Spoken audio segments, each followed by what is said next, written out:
कहानी रात की सच्चाई भाग 1। अजनबी साया। शरद का मौसम था।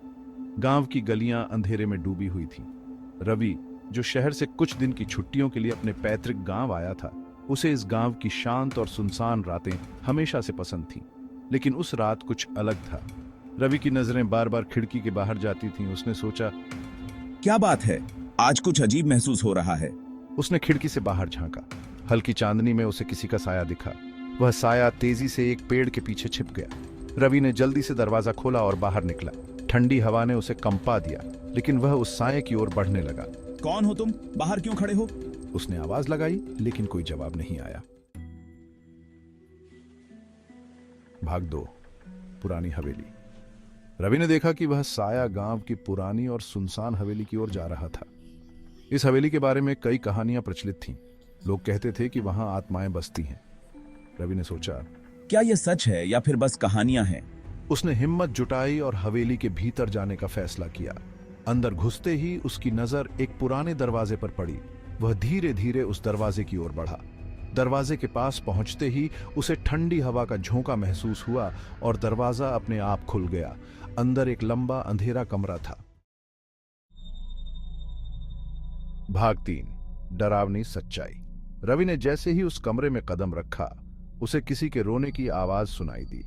वह आवाज एक कोने से आ रही थी। उसने मोबाइल की टॉर्च ऑन की और उस कोने की ओर बढ़ा। वहां एक लड़की बैठी थी जिसकी उम्र लगभग 25 साल रही होगी। उसकी आंखों में भय था और वह बुरी तरह कांप रही थी। तुम कौन हो? यहाँ कैसे आई? लड़की ने कांपती आवाज में कहा। मेरा नाम निशा है। मुझे यहाँ कई सालों से कैद करके रखा गया है। रवि चौंक गया। किसने कैद किया और क्यों? निशा ने आंखें उठाई और कहा, इस हवेली के मालिक ने। वह अब जीवित नहीं है, लेकिन उसकी आत्मा अब भी इस हवेली में भटक रही है। उसने मुझे मरने से पहले कहा था कि जब तक कोई यहाँ आकर मेरी सच्चाई नहीं सुनेगा, मैं इस दुनिया में भटकती रहूंगी। रवि को डर महसूस होने लगा। तभी कमरे में अचानक दरवाजा जोर से बंद हो गया और चारों ओर अंधेरा छा गया। भाग 4।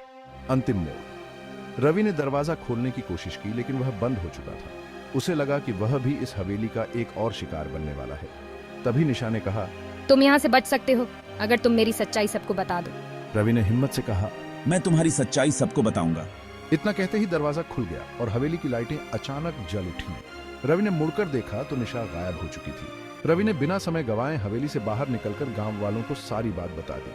अगले दिन जब वह दोबारा हवेली गया तो देखा कि वहां अब कोई साया नहीं था। हवेली अब खामोश और सुनसान हो चुकी थी। लेकिन रवि के दिल में एक सवाल अब भी बाकी था। क्या वह लड़की सच में आत्मा थी या सिर्फ उसका भ्रम? वह कभी जान नहीं सका, लेकिन उस रात ने रवि की जिंदगी हमेशा के लिए बदल दी।